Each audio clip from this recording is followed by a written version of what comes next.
வணக்கம். அறம் சொல்லும் திருக்குறள். கடவுள் வாழ்த்து. குறள் எண் 4.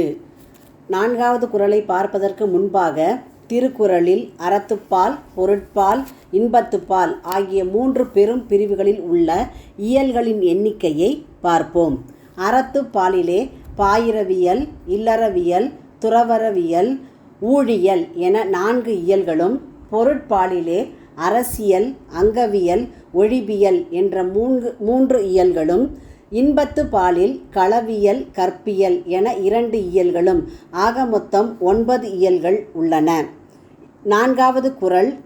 வேண்டுதல் வேண்டாமை இலான் அடி சேர்ந்தார்க்கு யாண்டும் இடும்பை இல. வேண்டுதல் வேண்டாமை. வேண்டுதல் என்று சொன்னால் விருப்பம். இறைவன் எந்தவிதமான விருப்பமும் இல்லாதவர். மனிதனுக்கு எல்லா பொருள்களின் மேல் பற்று, அதாவது ஆசை இருக்கும். ஆனால் எந்த விதமான பற்றும் இல்லாதவன் இறைவன். வேண்டுதல் வேண்டாமை. வேண்டாமை அதே மாதிரி இறைவனிடத்தில் வெறுப்பு என்ற குணம் கிடையாது. பகைவர்கள் தீமை செய்தால் கூட அதை மன்னிக்கும் குணம் கொண்டவர் இறைவன். எனவே விருப்பு வெறுப்பு இல்லாத, இலான் என்று சொன்னால் இல்லாதவர். அவருடைய அடி என்று சொன்னால் திருவடிகளை சேர்ந்தவர்களுக்கு.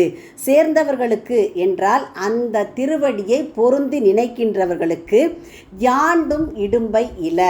எப்போதும் எந்த இடத்திலும் துன்பம் என்பது கிடையாது.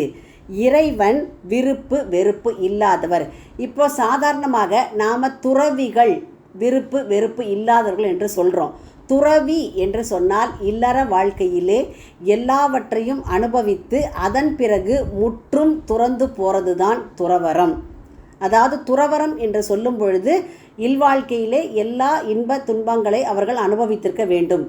அதன் பிறகு அதை வேண்டாம் என்று வெறுத்து அந்த வாழ்க்கையை விட்டு போவது தான் துறவறம் அப்படிங்கிறது. அதே மாதிரி இறைவனுக்கு மன்னிக்கும் குணம் உண்டு என்று சொல்கிறோம். அப்போது இறைவன் இரணியன், சூரபத்மன், கம்சன், ராவணன் எல்லாரையும் இறைவன் ஆதரித்தார். அவர்கள் எல்லாரும் அந்த அசுரர்களுக்கு கூட இறைவன் அவர்களை ஆதரித்து அவர்களுக்கு நன்மையே செய்தார்.